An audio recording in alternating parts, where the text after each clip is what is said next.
Hi everybody, my name is Holly and I work at Leduc Public Library as the Adult and Information Services Librarian. Thanks for joining me today as we talk about Instant Pot 101, which will be about the basics of the Instant Pot. Here is a picture of me with my beloved Instant Pot. Now I have to say, I am definitely not an expert. I am self-taught. I did a lot of reading for this presentation about Instant Pots and recipes and recipe books, but I've also done a lot of looking up of things by myself so I can learn to cook with it. Definitely not an expert, but I really enjoy it and I've learned a lot. A lot of experimenting, some of it good, some of it bad, as you'll see, but I really enjoyed it. I am a mother of two. I work full time. I have a husband that works full time. So I know a couple of years ago when I bought this, I was looking for something to really help me with making meals quickly, something that tasted good, that my kids would eat, and that I'd really enjoy. So I did some research and I came up on this Instant Pot, which I had never actually heard of before. And as I said, did some research and I decided, you know what? Everything about this sounds really good and I wanted to give it a go. I bought an 8-quart machine, so it is quite large. A lot of the recipes do call for the 6-quart one, but I've enjoyed it. I can get a lot in there. I don't use it every day, but I do usually use it a few times a week, if not more. There was a Sunday I was baking and I wound up using it 3 times. I believe it was for I had made applesauce for the kids, I had made breakfast, congee, and I had made supper with some ribs. So sometimes I use it 3 times a day, sometimes I use it once a week. I do use it quite regularly though. So what's the big deal and why are we so excited about the Instant Pot? Because it's crazy, once you start seeing it, it really is everywhere. Um, the pressure cooker itself is not a new idea. In fact, when I was young until now, my mother has always told me stories about pressure cookers. You know, the ones where the lid flies off, your food is on the ceiling, it's very dangerous. It made rattling noises. She just never enjoyed it. And I'll admit, the first time she saw me use the Instant Pot and heard the release of the pressure in that pop, she was almost on the floor herself. But then she saw how safe it was and she was okay. It's also an all-in-one kitchen gadget. So you have your pressure cooker, you have your saute slow cooker, and so on. I'll get into that more of that later. But it really is a jack of all trades gadget. So for example, at a big gathering, so for Christmas, a couple of times now, you have your turkey in your oven, you have your yams in your oven, every stove is full of gravy and everything. You don't have a lot of space. So the last few times I've actually made my mashed potatoes using the Instant Pot. It's delicious, it's quick. I was able to prep way in advance, get it all in there, set it to cook. I didn't have to look at it at all. It just did it all and then I mashed it up, got everything, and it was delicious. So it really is nice to have that extra gadget. There's recipes galore, and it's really quick and simple to clean too, actually. I've had it for over 2 years, besides a little dent from me dropping mine. Mine's still looking great. Yeah, so it really is something to be well about. So the basics of the Instant Pot, and the very first one is really getting it out of the box.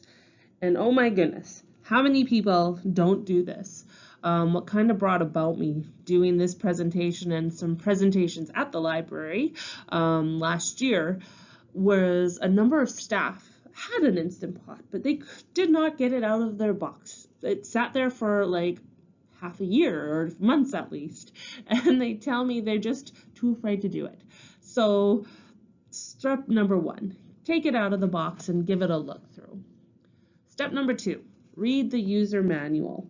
Now I have to admit, do I do it for all of my kitchen gadgets and all of my different things? No, but do it for this. It can make the Instant Pot dangerous instead of safe if you don't read it. As I was mentioning, the Instant Pot and the pressure cooker has become a lot safer, but it still can be very dangerous. I actually reached over and hit the knob once and burnt myself. So you really do. It's something be aware of and read those instructions. Step number 3. As recommended in the user manual, you're going to run the initial test, also known as the water test. So I do recommend doing this. So what it is basically, you make sure all your Instant Pot is put together. You add 3 cups of water into the inner pot. Close the lid, make sure your steam release handle is closed. Select manual, turn to 5, let it build the pressure, run for 5 minutes.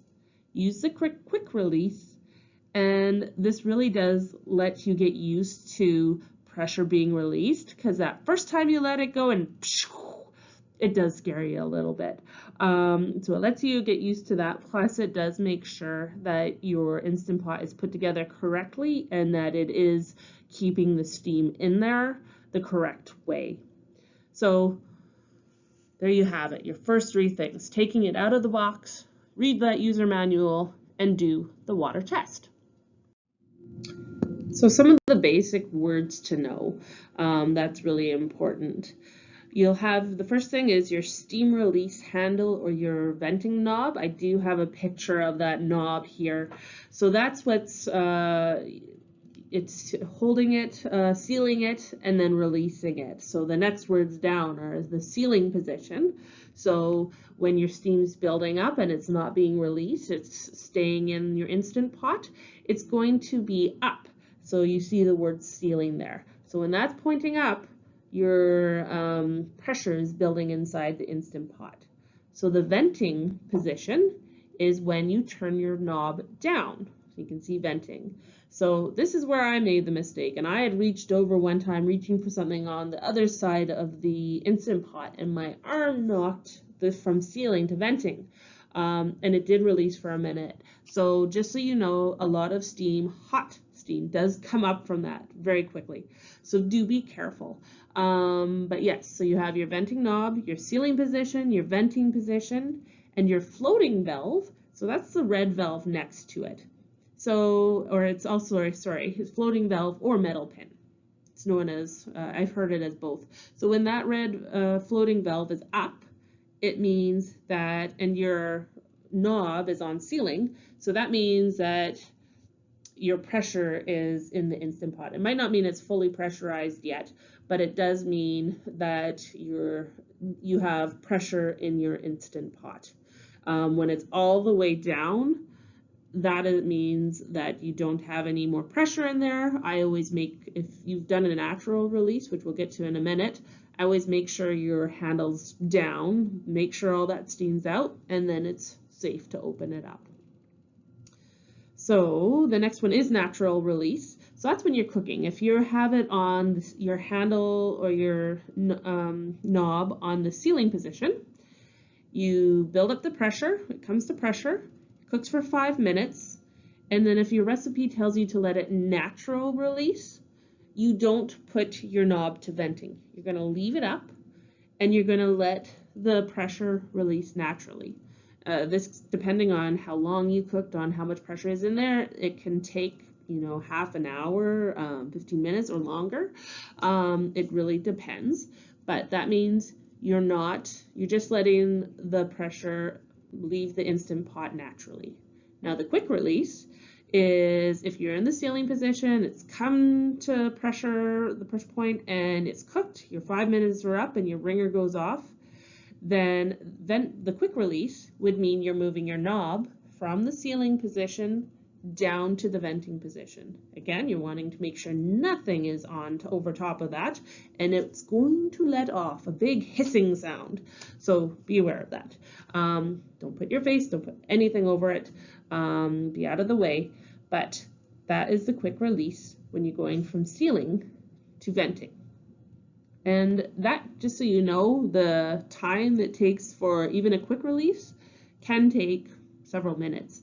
It can be quite long, so just be aware of that. So in this picture we can see the exterior pot of the Instant Pot, that's the metal part, and then the lid, and that's the top of it. And you'll notice the handles on the side. So when you put on your Instant Pot lid, you're actually going to be, you put it on, now you kind of have to do it to see it, and then you turn it, you rotate it, and those handles are locked in. So your lid is very secure. You put it on, turn it, lock it. So it's not gonna pop off on you. So when you do use it, just make sure it's in that locked position. So here's your inner pot or your insert, and it is what goes into the exterior pot. As I said before, it's really simple to clean. It cleans very well, and it's really great. So this is what we refer to as the anti-blocking shield. So essentially what it does is when you release that pressure, it's making sure that food or nothing gets up into the valve and blocks it. So this is your anti-blocking shield. The sealing ring is definitely an important part of your Instant Pot. It is very crucial for keeping the steam trapped inside. It's easy to pop it off, the ring, to give it a good clean. Do be careful and look at it often to make sure it's not cracked or if it's getting old. It's really simple to go to stores and buy new ones. They're fairly inexpensive, and you really do want to keep it in good shape so that your Instant Pot is safe to use and effective to use. As far as I know, the steam rack and the trivet is included in, as far as I know, all of the Instant Pots. It definitely came in mine, and it has been great to use. I use it for cooking hard-boiling eggs, place eggs on, or you can put your meat on so it's not totally in the liquid. It's nice just to have on top. You can use it for steaming, just so it's not totally into the liquid there. I find it's very useful to use. So the picture is showing the dreaded burn message here. It's usually due to insufficient liquid or the food is stuck in the bottom of your Instant Pot. So sometimes, and I have had it happen, this is where some of my experiments have gone wrong, or else I've tried to use a recipe that was for a 6-quart pot, and I basically put it right over to my 8 quarts, and the 8-quart does require to have more liquid. So you're cooking, it's coming to pressure, and then all of a sudden before it reaches full pressure, you get this burn notice. So if that does happen, what they usually recommend is to make sure that you release all your pressure before you open it. Don't just open it. Turn your valve to venting, release all the pressure, open it up. Use a wooden spoon or something to unstick those bits to from the bottom. You can add more liquid and try again, or what I wound up doing was getting rid of it and trying a new recipe. But the burn recipe, so the burn message is that something has burnt to the bottom due to probably insufficient liquid. So you're going to find that your Instant Pot does have lots of buttons. It can be a little bit confusing. I tend to, usually if I'm cooking something like meat or soups or something, I tend to just use the pressure cook button. But they do have separate buttons for a lot of things that we're going to just look at. And I did get this information from the Essential Instant Pot Cookbook by Coco Morante. Just so I could get it correct. So the first button I'm going to look at is the manual / pressure cook. So you can essentially use this button for all types of cooking, not including things like yogurt or steaming, but main cooking. So for example, do I use the poultry button? Not really. I tend to just use the pressure cooker manual button there. So the soup / broth button, it heats up a little more gently. So this means, which makes it good for simmering, soups, and broths. The meat and stew button, you'll see in the black square there that there's less, normal, more. So for soft meat, very soft meat, or fall off the bone preparedness. Steam, so you can use for steaming vegetables, fish. Make sure to use the trivet that comes with it, or a silicone. You can buy silicone baskets, like Instant Pot ones, so it doesn't burn on the bottom. I do have actually a Instant Pot steaming basket. Quite honestly, I tend to use the trivet more, just put everything on top of that, but I have used it a few times, and just as a basic steamer. So you have your keep warm button there. I tend to not use that, so it just prolongs it and keeps things warm.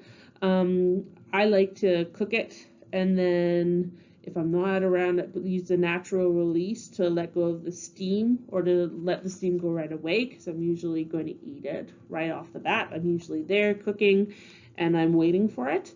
So when you do press, for example, if you press pressure cook, you can just click the keep warm button automatically comes on, and you can just turn it off by clicking on it. Cancel is an important one. If you're pressing buttons and you screw up, just press cancel right away, and then you start from the beginning. The slow cooker one, so it actually turns the slow cooker, the Instant Pot, into a slow cooker. I haven't actually used it, but it's a non-pressure cooking type. So you can actually buy an Instant Pot glass lid for this. It's for sale on the website, and so instead of using your normal Instant Pot lid, which locks in, you can just put that glass lid on, and then your Instant Pot becomes a slow cooker. So cleaning your Instant Pot, your sealing ring, do take it off to give it a clean. I was always afraid to do this when I first bought my Instant Pot for like a really long time. I always thought I'd rip it, and I was just petrified of it. For the longest time, I made my husband do it. But finally, I made myself do it, realized how easy it was and how sturdy the sealing rings are. You just pop it off, clean it up, and then you can, after you dry it, put it back on. So I'm actually going to read this next part. What is and what is not safe? Sorry, what is and what is not dishwasher safe? I'm just going to read this from the slide, and I did get this from the official Instant Pot website. So all parts of the Instant Pot, with the exception of the cooker base, are dishwasher safe. This includes the stainless steel inner pot, the lid, the sealing ring, and the steam rack. The cooker base must be kept dry and can be wiped down with the damp cloths when necessary. The anti-block shield should be washed after each use and reinstalled. So I still have not washed my lid in the dishwasher, but when I presented this last year at the library, I know I had somebody who was watching. They said that they had washed their lid in the dishwasher. So there you go, and it came out safe. The one thing, make sure don't put the exterior pot in the dishwasher. For that, sometimes around the edges where the lid goes, you're going to get little bits in there. You can try to use a toothbrush just to get those little bits out, or to actually scrub it. Another one, I saw another example somewhere of somebody using a paintbrush. So there's a couple of things you can do. If you do find that there's kind of a quote-unquote funky odor coming from the sealing ring or in the pot, something that's suggested is putting 1.5 cups of water, put the correct amount of water in, put 1 cup of vinegar, a few lemon peels, run the Instant Pot on steam for 2 minutes, and finish with natural release. They say, and I have actually used it, it does make your pot smell nice and clean. Few things to remember. The first one there is on versus timer versus end. So when you first turn your Instant Pot on, it's going to say on. They're in your red lights there. When it comes to pressure, and it's full at pressure, and it's going to start cooking, so let's say it had 2 minutes of cooking, your timer is going to turn on. At the end of that 2 minutes, it's going to say end. So that goes to my next point of total cooking time. So when they say it takes 2 minutes to hard boil an egg, it's not, for example, right from start right to finish is 2 minutes. You're also going to have to add on the time that it takes to come to pressure, the time that it's under pressure, so for example, that 2 minutes, and then the time to release pressure. So to release the pressure. So look at your recipe. It's really important to look at that when you're timing how long it's going to take you to cook things, because if it wants a natural release, you're looking at, it can be half an hour to let your Instant Pot natural release, versus a quick release, which will take a couple of minutes. So you have your time it takes to come to pressure, the time under pressure, and then the time to release that pressure. Sauteing in an Instant Pot, you do have sauteing buttons, which are really awesome. So for example, if you need onions in your soup, oftentimes your recipe, and carrots will say, oftentimes your recipe will say, put some oil in the bottom of your Instant Pot, press your sauteing function. It does have a lower, medium, high. Put your oil into the Instant Pot, put your onions in, your carrots in when it gets hot, and it's just like a cooking pan, actually. So you're going to saute all of that right in your Instant Pot. When they're the right doneness for you, so they're soft, you can just press cancel. Make sure that you get all the sticky bits off the bottom, put your other things in, and then start your soup. So it's nice. You can do all of that stuff right in the Instant Pot. So using the correct amount of water-based liquids, so broth, stock, soup, or juice. So as I was mentioning before, for it to pressurize correctly, you need to have the correct amount of liquid in your Instant Pot. So for a 3-quart pot, 1 cup, 6 quarts, 1.5, 8 quarts, 2 cups, and 10 quarts is 2.5 cups. I haven't actually seen a 10 quarts, but I got this from the website, so I guess they have one out there. But you want to make sure you do have enough liquid. And as I said, so you can have broth, stock, soup, juice. That's going to count as a liquid. When you get more into the milky things, that's not going to count as liquid because that's going to stick to the bottom more. The milky stuff you tend to add after everything's cooked. So when you say liquid, it doesn't have to be water, but it does have to be liquid such as broth. So thickeners, so you have your cheese, your milk, your cornstarch, add them in after the cooking is done. You can once your pressure's all been released, you've opened your lid, you're ready to put in that cornstarch. You can put it in, put it in some liquid first, mix it up, put it into your soup. You can turn on the saute function if you need to get it boiling, and it does happen pretty quickly. Do be careful of that because it's very hot. Your soup, once you open your lid, whatever is in there is going to be extremely hot. So if you turn on your saute function, we'll say to get it boiling, it will happen quite quickly. Then you can put your cornstarch in there and it'll thicken it up nicely. Maximum levels for soup that expand versus food that expands. So food that will expand, so for example, noodles or rice, only fill it to the half full when uncooked. Food that won't expand, you can only go to the 2/3 of the way. So for example, rice, when it cooks, it's going to get bigger, right? Because it's going to expand. So you don't want it pressing against that roof. And even when it's kind of popping, you don't want it getting up there. So what I have read is half full for things like rice and noodles, and then 2/3 for things like soup. To modify recipes and converting recipes, so for example, from slow cooker to Instant Pot, I did look at the How-To Instant Pot, Mastering All the Functions of the One Pot That Will Change the Way You Cook by Daniel Shumsky. So is there a magic formula for converting or modifying these recipes? No, but Shumsky does give a couple of really good tips. So one of them, save yourself some hassle and take notes. This is very true. I paid for it several times. I have cooked ribs, for example, in the Instant Pot many times. And every time I do it, I have to give myself trouble because I didn't write down my little notes of exactly how long to put it in for, whether to natural release or quick release. So it's much easier if you just write yourself some notes in a little cookbook, or if you have your own notebook for recipes, do it. There's also a learning curve, but it can be fun to experiment and play with until you get it just right. Yes, so you might not get it right the first time. Don't give up. Maybe if you've cooked it too long, just put it back a little bit. One time I was cooking pasta in the Instant Pot and it finished and it was still quite hard. So I just closed it up and put it on for a couple more minutes, and the second time around it came to pressure much quicker because I believe it was hot, and it was perfect.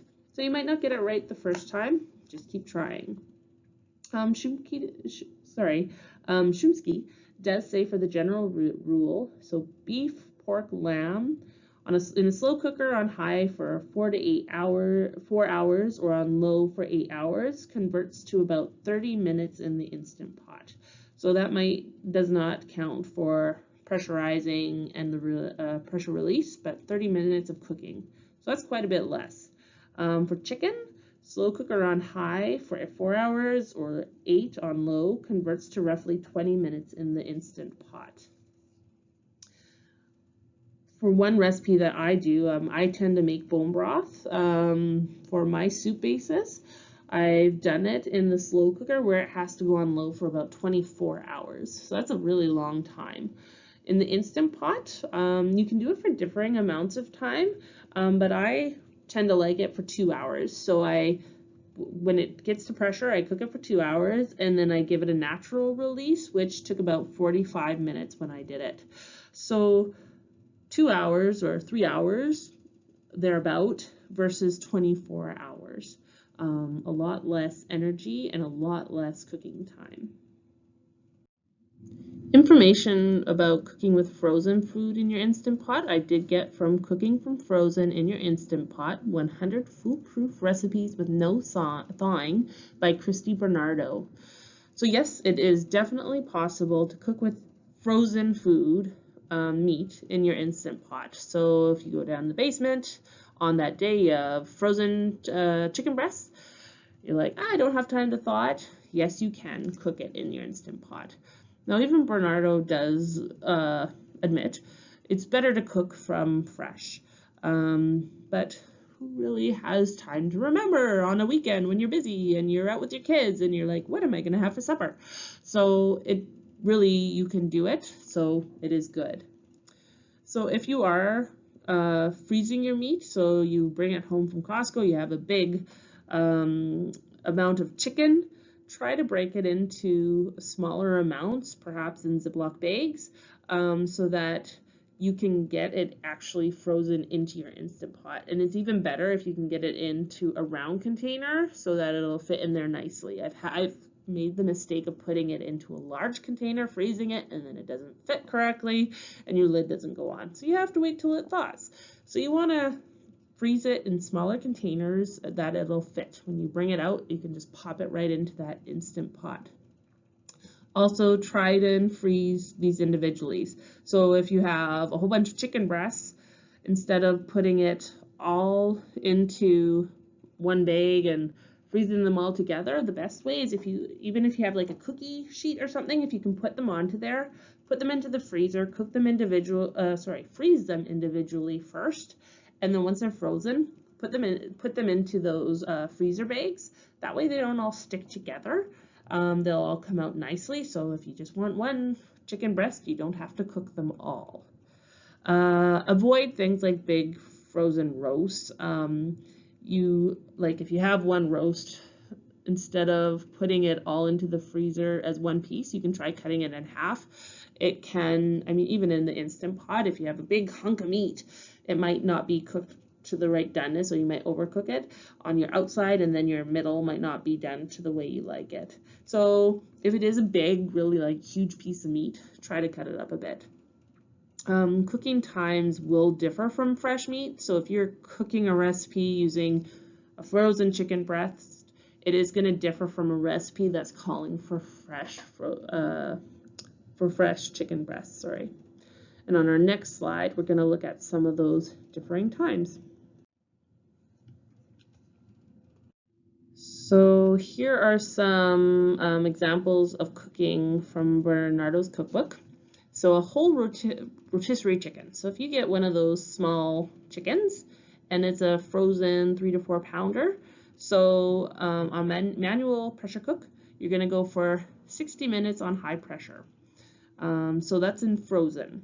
Frozen mini chicken, You can pop it in there, put the correct amount of liquid in, of course, and then cook it in 60 minutes. And you're going to have your nice cooked chicken.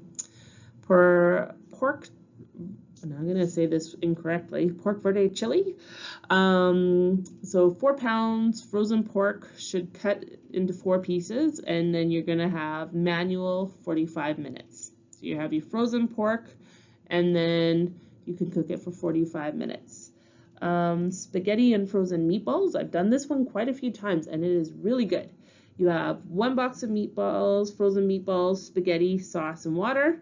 You're going to put your meatballs on the bottom with your water, and then your pasta, and then on top you're going to put your sauce, and you will put the correct amount of water.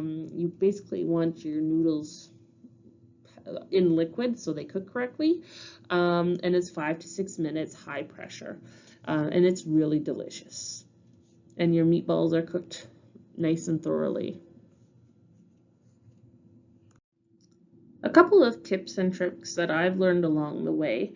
The Instant Pot is really great for hard-boiling eggs. So I know it's really popular right now to bring a hard-boiled egg for a snack or for your meal at work. It's an easy thing to do, and you can make a whole bunch of them in bulk.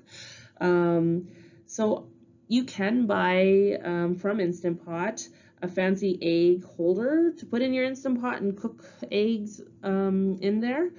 I just use my trivet. Now, when I first began, I would do it on my trivet so they wouldn't touch, and then I would cook them, and I'd get about 9 eggs. Again, when I was presenting last year, I had somebody who was watching say that they just layer their eggs, and they cooked them, and that they worked out fine. And I tried it, and miraculously it did. So you can actually cook quite a few eggs in there. You want to make sure you have the right amount of liquid, but making hard-boiled eggs has never been easier. Making potato salad. So if you cook the potatoes and place the eggs on top of the potatoes in your Instant Pot, they're going to cook at the same time. Now, I haven't tried this, I've only read it, but it sounds like it's amazing, and it makes 2 steps into 1, which is always great.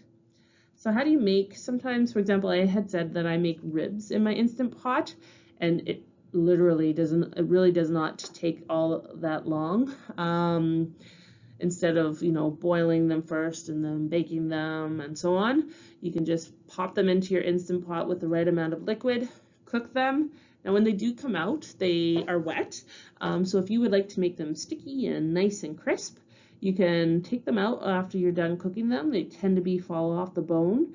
Put some barbecue sauce on, or your favorite sauce, and then just turn on your oven, the broiler, put them under for a couple of minutes. Make sure to look at it, because I have made that mistake and I burnt mine before, which is really sad. But once they are crispy, they're nice and sticky, you can bring them out, and they are really delicious. It's very quick. So if the recipe says don't stir, don't do it. So sometimes the layering is very important, so things don't get stuck on the bottom and you get the burnt message. So for example, when I was talking about the spaghetti, so I was saying put the meatballs on the bottom, then your spaghetti, then your liquid and your sauce. Don't go in and then give it a good stir, which I know you want to do, but don't, because if that pasta gets on the bottom, it could get that burnt message. So always listen to your recipe. If it says don't stir it, don't stir it, sorry. So storing the Instant Pot, don't put the lid on it. When you put it in your cupboard and you really want to put your lid on it, just lock it so it fits in there so nicely.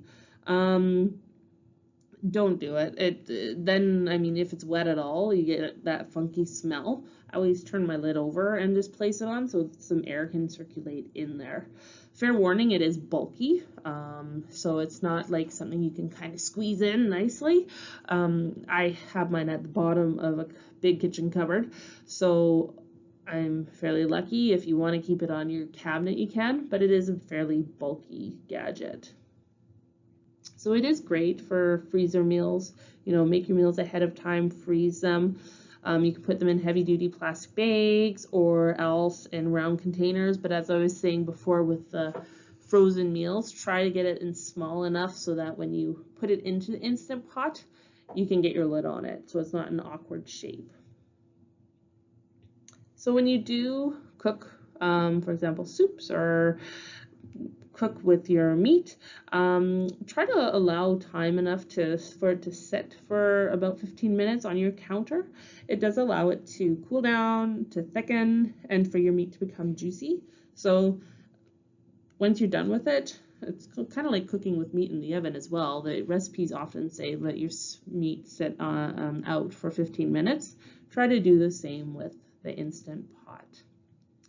So beans, dried versus soaked. So when you're making a pot of beans, if you're starting with those hard beans, you often have to soak them. So you can cook the beans in the Instant Pot without soaking them first.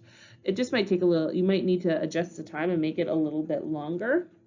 So make sure to look at the amount of liquid you will need for either soaked or not soaked beans, because it can differ.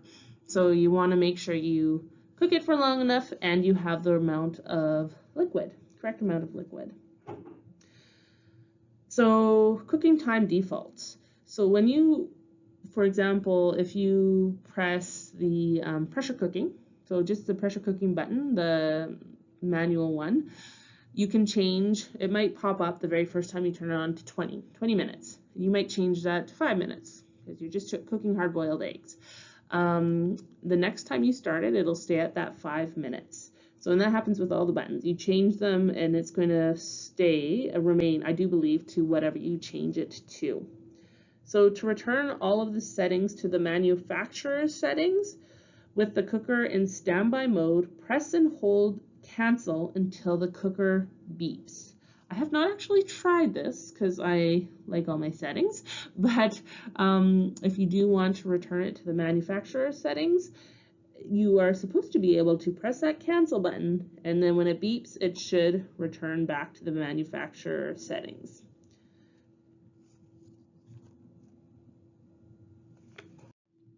So figuring out cooking times can be a little bit tricky. The best place to start, I believe, is on the actual Instant Pot website. It tells you, for example, black beans, chicken breast, carrot times. Although when I looked on there, my question was, is it a quick release or natural release? They don't really get into that, but it does tell you how long to cook it. It does say on the website there that it's for reference only. So if your chicken is slightly breasted larger than others, it might vary a little bit. Pinterest is also a good place. It has tons of cheat sheets that you can look at. Many are for specific things like beans that are soaked versus not soaked. Of course, it's Pinterest, so it might not be an Instant Pot, an actual Instant Pot site. So you have to take everything with a grain of salt, but they do have lots of those cheat sheets. So it's really simple to find lots of recipes for the Instant Pot these days.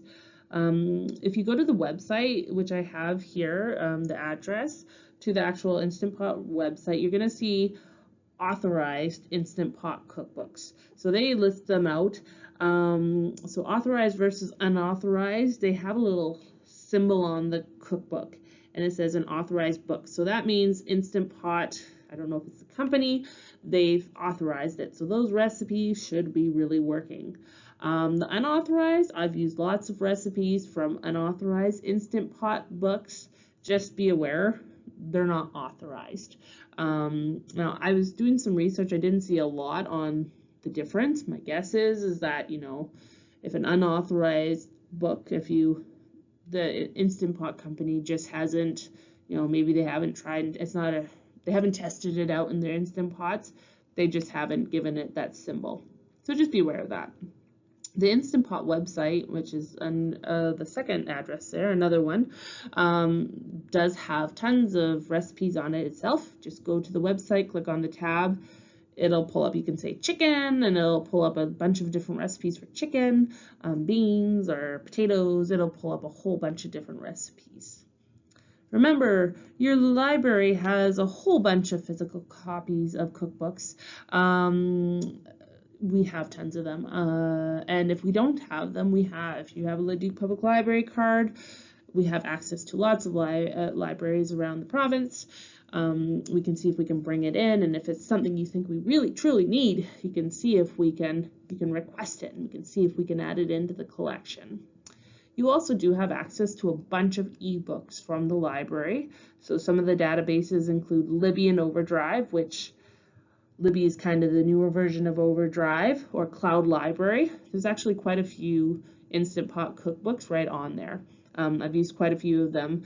I know there's an Indian food. I know there's just a whole bunch of them. You'd be amazed at how many cookbooks there are for the Instant Pot. Pinterest is another place I tend to go to.